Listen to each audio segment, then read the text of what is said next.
Jeffries is a worldwide list and worldwide programming. So our focus on Italy and specifically Piemonte is growing at Jeffries as we're responding to what we're getting asked for. It's hard to keep these things on the shelf sometimes, to be honest. I hate to say that way, but we're seeing such a good increase in interest in Barolo and Barbaresco, specifically single crews, as people are looking for alternatives to Burgundy, frankly, right? Especially in Austin. Hey y'all, I'm Jessica Dupuy, guest host for a special series on the Barolo and Barbaresco World Opening 2025, presented by Landmarks. This fourth edition of BBWO will showcase the latest releases of 2021 Barolo and 2022 Barbaresco wines from Piedmont and takes place in Austin, Texas on March 25th. Join me in the heart of Texas as we delve into the experiences and insights about the terroir of the Langhe region and its star grape variety, Nebbiolo. We'll talk to sommeliers and retailers from the key markets of Austin, Dallas, Houston, and beyond about the alluring wines of the Barolo and Barbaresco regions. If you enjoy the show, please subscribe and rate our show wherever you rate your podcasts. Note, this series is funded by the European Union. Views and opinions expressed are, however, those of the podcast participants only and do not necessarily reflect those of the European Union or of the granting authority. Neither the European Union nor the granting authority can be held responsible for them. All right, so Austin, Farina, welcome to Italian Wine Podcast. I'm so glad we were able to sit together and talk a little bit about Barolo and Barbaresco. Yeah, thank you so much for having me. This is one of my favorite regions, and I'm so excited to talk about it. Yes, me too. So just so everybody knows, we are at Jeffries, which is a fine dining establishment here in Austin, Texas. One of my favorite places to come for special occasions. I think I was here for my anniversary recently. And so maybe you could tell us a little bit about first yourself, and then we'll talk about Jeffries and kind of the MML group of restaurants. But where are you from, Austin, and how did you get into wine? Yeah, absolutely. So yeah, we are here in Jeffries, which is an amazing restaurant. We're celebrating our 50th anniversary this year as well. Really? Yeah, 1975 to 2025. Wow. And so yeah, it's a really exciting time to be here. I have been down here in Texas for 6 years now. Originally grew up in Virginia. My dad is Italian. He's was born in Milan. So I grew up first generation in Virginia. So my side of the family really drew me into the wine business.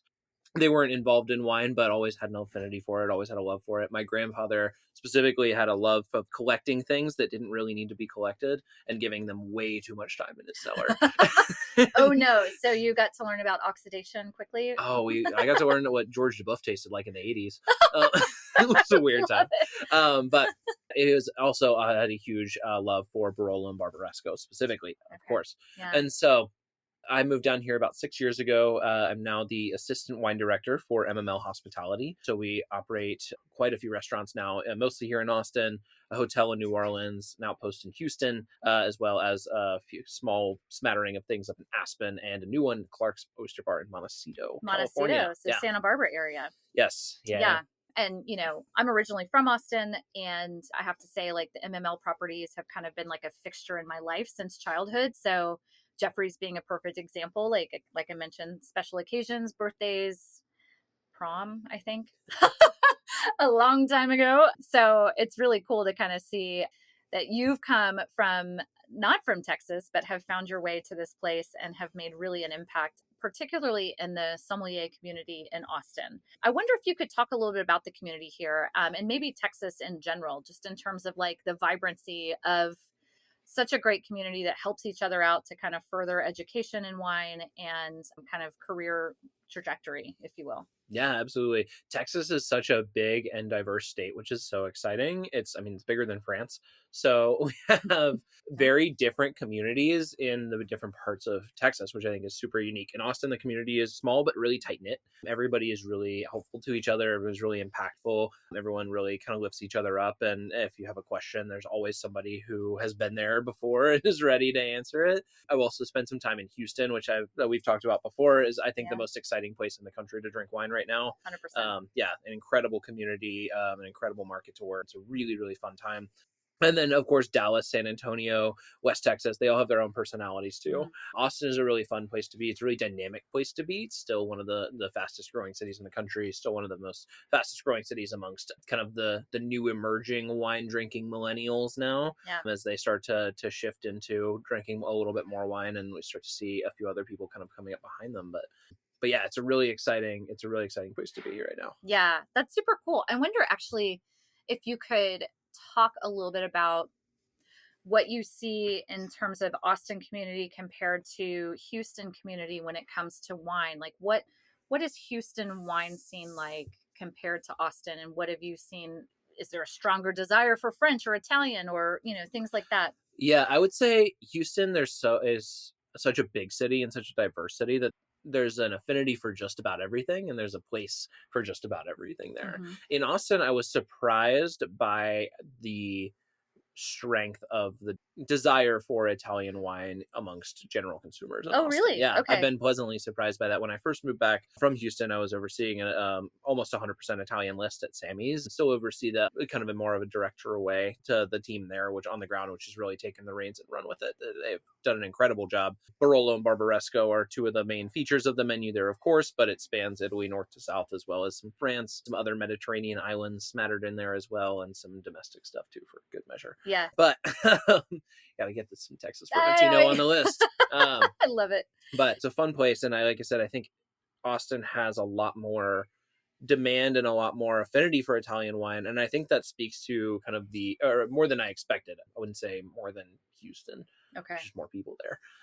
That's fair. They got us beat on population. By a lot. But I think it speaks to the Austin kind of market's desire to like try new things and have new experiences, especially when it comes to food and wine as a unit. It's a really adventurous market, so hotter, newer, trendier things tend to take hold, and then in Austin and then spread, I think, elsewhere. Austin has that kind of cool factor, that X factor that kind of makes it outweigh even larger cities in the nearby area, like San Antonio, for example. Exactly. Much bigger city, but Austin's the one that people pay attention to. It has that X factor, and so it's a good place to be for that reason. Yeah, absolutely. I'm curious, you talked about how like there seems to be this great love, and of course, Sammy's Italian, being an Italian restaurant, right? They're going to obviously ask about Italian wines, but it's interesting to me just looking at that list in particular, the depth that you're able to bring for Barolo Barbaresco.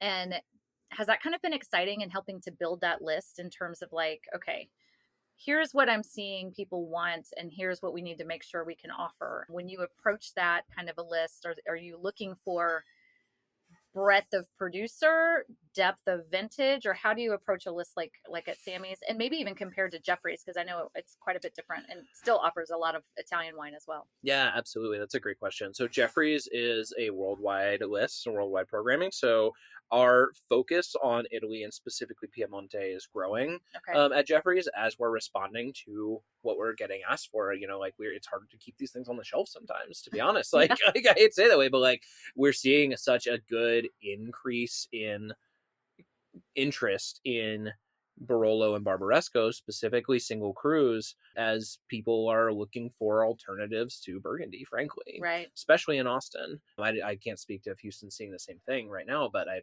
suffice to say they probably are. Yeah. It's probably not just an Austin, Houston thing either. Yeah. But, Yeah. But so yeah, we are at Jeffrey's. The list is smaller of Piemontese wines because the overarching programming is bigger. Whereas at Sammy's, it's more of a microscope. The server, and it reflects in the servers there too. At Jeffrey's, we have incredibly knowledgeable sommeliers, and they're on the floor every night. At Sammy's, the servers can tell you the difference between La Mora and Castiglione Filetto. It's pretty awesome. They can talk to you about Treso versus Nieve. Like it's an incredible thing that they've been able to build, as like they're able to go from a big bird's eye view like Jeffrey's has into a little bit more narrowed focus over at Sammy's. The list there is still big. It's still about 500 wines, but again, mostly Italian, and the biggest focus is Piemonte.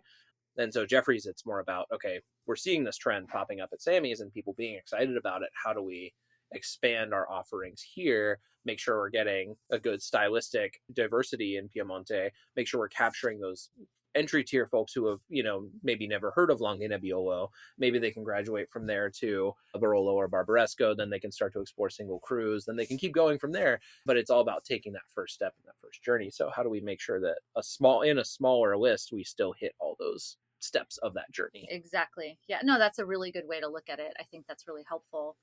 Tell me about your kind of personal experiences with the two regions, Barolo and Barbaresco. Have you had a chance to ever go, or? Yeah, so I have been a handful of times to Barolo and Barbaresco, the area right around the Langhe and Alba and Asti.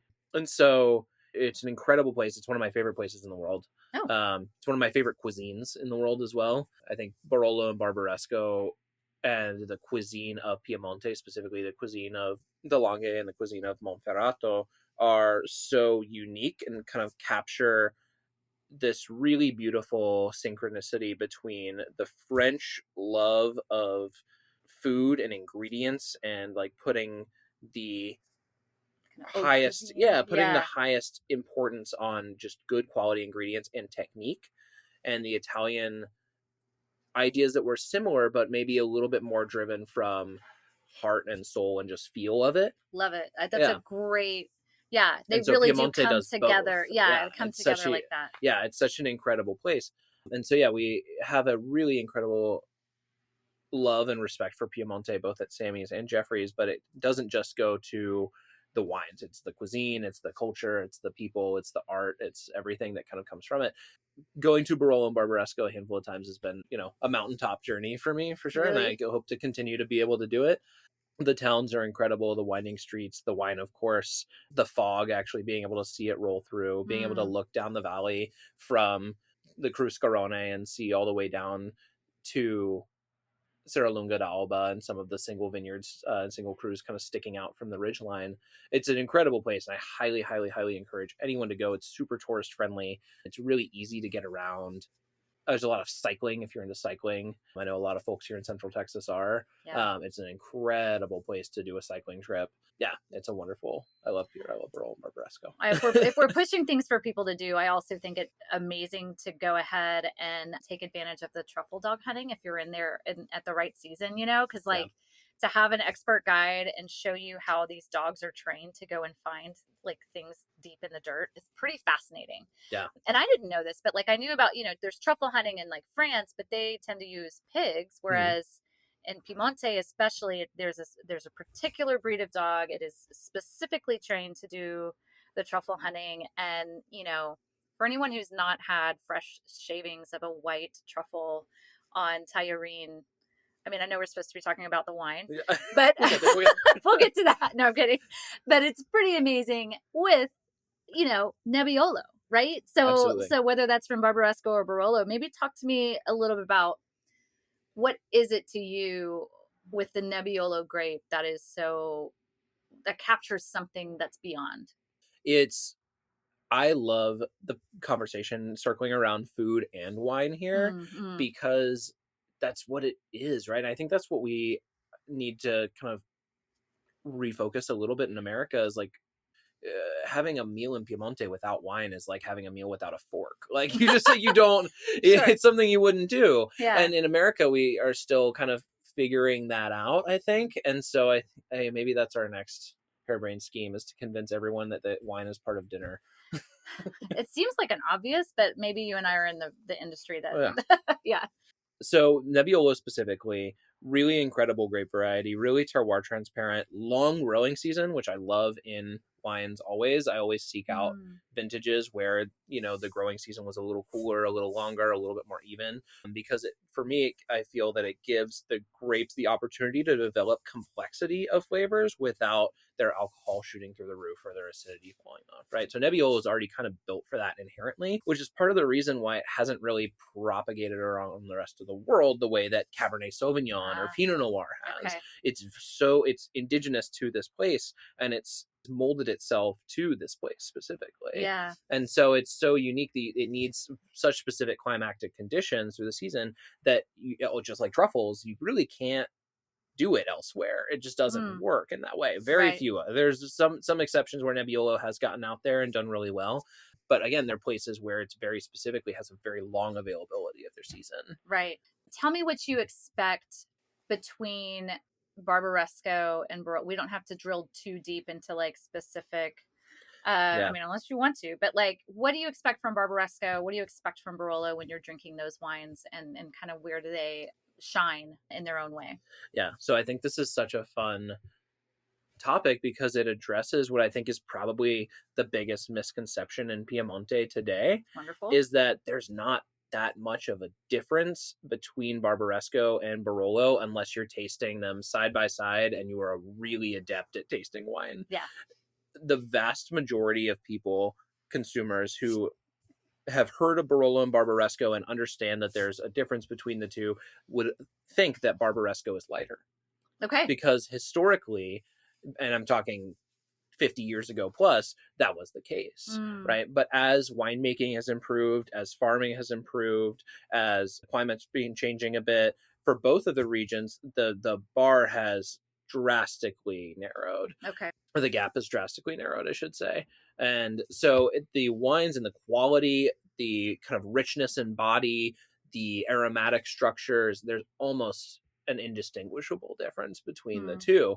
Now, I think we can definitely drill down to individual sites and individual crews. Like I said, Nebbiolo, kind of like Pinot Noir or Nerello Mascalese or Grenache can be sometimes, is a really terroir transparent grape.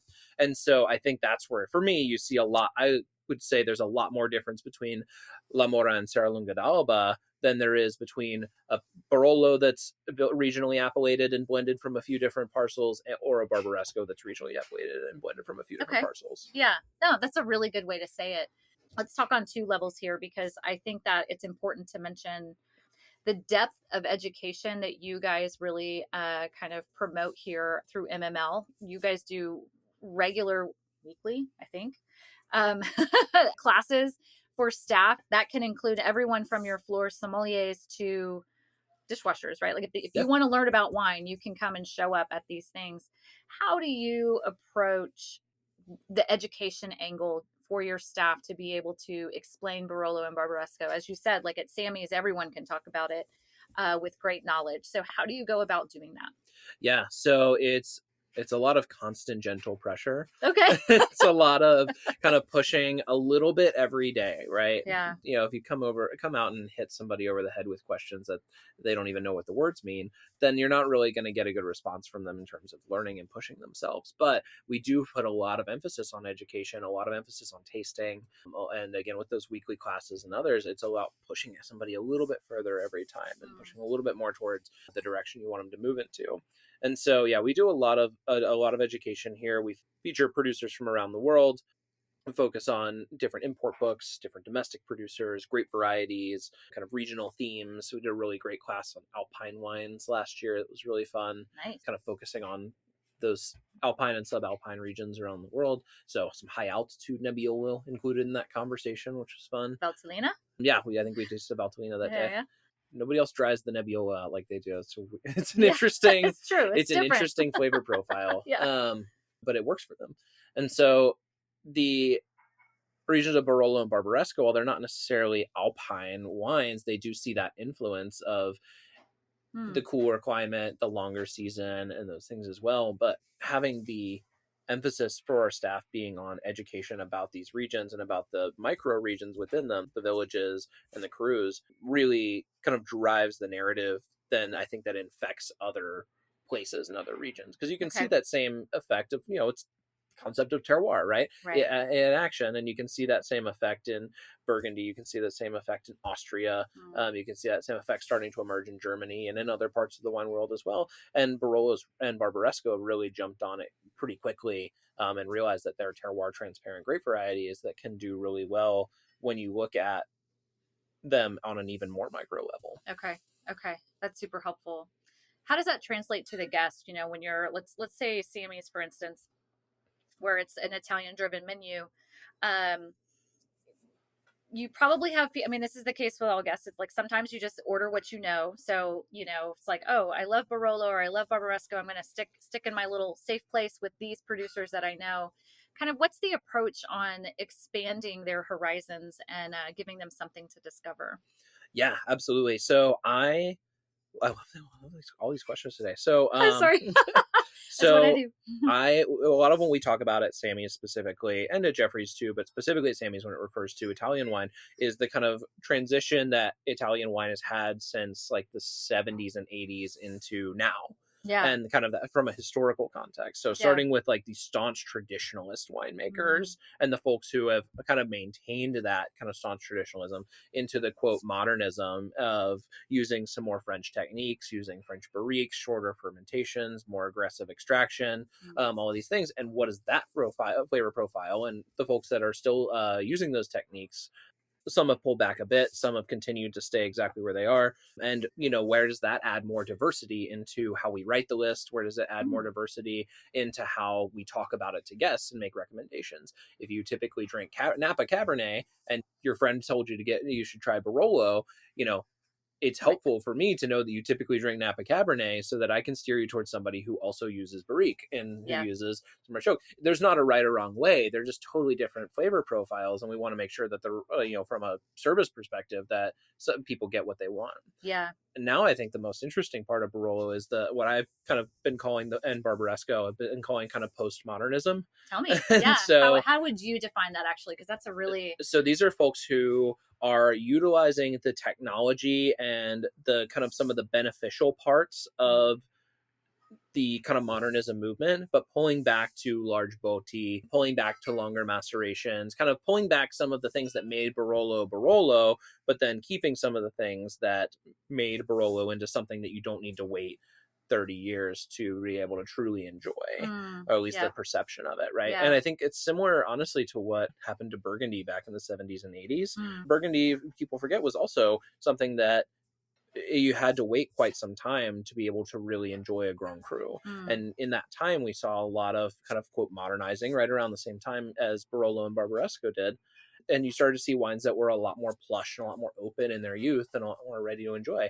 And I think that's Barolo and Barbaresco are really starting to emerge from that same era into things that I can drink a 2020 or a 2021 Barolo and get immediate pleasure out of it. I don't need to wait so long. And so they took some of these good things from this kind of modernism movement and then peeled back the stuff that they didn't want anymore. Yeah. No, that makes sense. Okay. And the best part of it, it's all being led by women. I love this too. Yeah. Yeah. Not all, but a lot of the greatest houses of Barolo and Barbaresco are being taken over by the daughters of the founders or the daughters of the people who took the ownership from just making grapes to making wine and kind of founded the label into these things. So there's a ton of them. I would spend way too long listing specific people, but it's there. I think the wines have never been better. Yeah. I mean, that transition to the next gen, is always an interesting thing to see. And I think you're right. You do see a lot more women wanting to kind of really dig into and take on a family tradition in this way. It's something, something I heard the other day, and I feel like it's appropriate to quote who it was from, just because it was something I'd never heard of when it comes to the Barolo Barbaresco region and the discussion of traditional versus modern, right? Like we should probably just move away from that in general because it creates so much tension. But I heard this from Giuseppe Vira, who was talking about how you also have to think about that those two factions also had other things going on that we don't think about. So like the issue of cleanliness really came alongside with the whole modernist movement because they were using new barrels, not old barrels that had probably been used so many times, right? And they were using new things that were just by virtue of the fact that it was new going to be clean, right? And something he said that struck me is that really like running water did not make it to Piemonte until the 70s, early 80s. Certainly not into the cellars. Exactly, because they were underground and it's like you had wells that you had to pump the water to, and like if you already had to fill your kitchen sink to clean dishes and bathe and everything else, like were you really going to pump that much water to get down to your cellar to clean everything? And so that was such a huge revelation to me because it's not necessarily about the intent of the winemaking. It was a byproduct of what the resources were or were not. And so this idea of, like you said, people are kind of going back to traditionalist ways in terms of larger vessels, but with more modern advanced techniques because we have water pressure, heat, from the water, all of these things. Better understanding of microbes. Yeah. So, I mean, he used the term like clean traditionalist. And I really liked that idea because these are the parts that we hear buzzwords about these things, but I think there's so much more that we have to consider. And it was really helpful to me to understand that better. Yeah, absolutely. Yeah. And it is such an interesting phenomenon. I experienced it during a trip to Barbaresco and Barolo in the same day. We went from the cellar of a very well-known, kind of arguably the founder of modernism in Barolo and largely in Italy, which is a very like pristine, shiny, elegant thing. Yeah. And amazing in that right.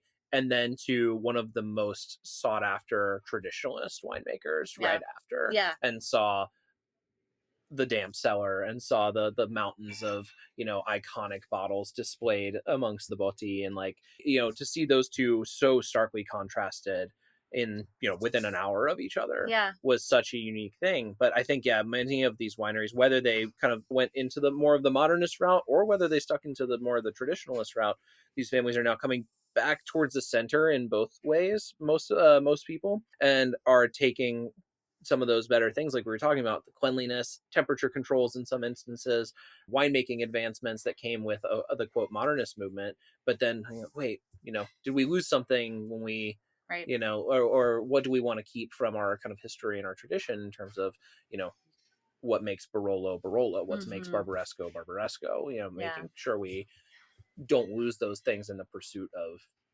a style. Right. And, to kind of like sum all of that up, I think this is what inspires me about what we do in wine is like, you're able to take all of that experience, see those two different contrasts in one day, and then you have to boil that down and present that to a guest as they're asking you what bottle of wine that they should drink that night. Yeah. And to me, that's the beauty of the exchange, right? Of what we're doing. Right. The biggest question that I ask guests, especially at Sammy's and especially when you're looking at Barolo and Barbaresco, is, are you searching for something that's more driven by elegance or more driven by power? And those two things are not mutually exclusive at all. It's just which one is winning a little bit more in that fight. No, and there are answers. There are a handful of wineries in the world where those things are both equally matched and both equally turned all the way up. Yeah. And those things are some of the, those wineries are some of the best examples of each of their respective regions. But generally, I'd say most wines fall into one or the other is going to win out a little bit, right? Yeah. So it's more steering towards, okay, is someone drinking classically Napa Cabernet or Bordeaux and wants to try Barolo, right? Where am I going to take that person versus somebody who typically drinks Burgundy and Riesling and Etna and things like that, and taking them into Barolo? Where am I going to end up with both of those different clients? And I think that's kind of the unique thing for Barolo and Barbaresco is that you do have both because of this history, because of this trajectory, because of this kind of split between traditional and modern and the kind of convergence of it. And because of the kind of unique aspect and the unique characteristic of the Nebbiolo grape. Right. We talked about it a little bit with food pairing, but it's such a unique thing to be able to have something that has really high tannin and really high acid. Mm-hmm. At the same time, it's drying your mouth out with the tannin. It's replenishing the water with acid at the same time. It's making you want more with that and also to eat. So much so that you oftentimes don't notice the alcohol that also happens to be a little bit elevated, but that's okay. All the things. All the way up. Exactly. Everything's turned to 11. All right. So I have one last question for you. And that's just, we're sitting here today to talk about Barolo Barbaresco in kind of like anticipation of the BBWO, so Barolo Barbaresco World Open. And I'm just curious, for someone like you who's in charge of multiple different wine programs and you have an opportunity, obviously you've been able to travel to the regions, but then in a situation like this, you have an opportunity to see 150 producers in one place. How do you go about navigating an experience like that as someone from the trade? What are you most looking to do at something like this? Are you trying to discover something new? Or are you trying to make relationships with people you already have?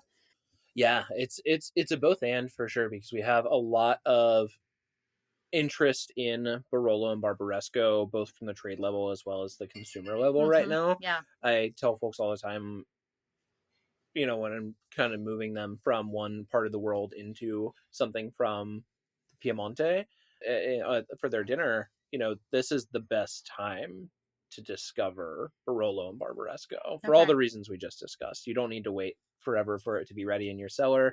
The wines are increasingly, delicious upon release every year after year. We also are going through a string of really incredible vintages, which shows no signs of slowing down. That's awesome. Yeah. Some really incredible vintages that are you can still find some 16s and 15s in the market still occasionally. 18s are so delicious and ready to go right now. 19s are amazing. 20s are being released right now, are incredible and ready to go right out of the gate. Like, these ones are really spectacular. And especially if you're looking for terroir transparent grapes, you probably also like things like Burgundy and things like Riesling and things that are, that are catching on already or have caught on already. And maybe you're looking for what's the next thing I can go to that's a little bit different, but still gives me that pleasurability of like, oh, this single vineyard is different and unique and fun. Right. And gives me a really delicious flavor profile that can hit all of the things that I was already looking for. I just didn't know I could find here. Yeah. That makes sense. So within the context of the event itself, we're always looking for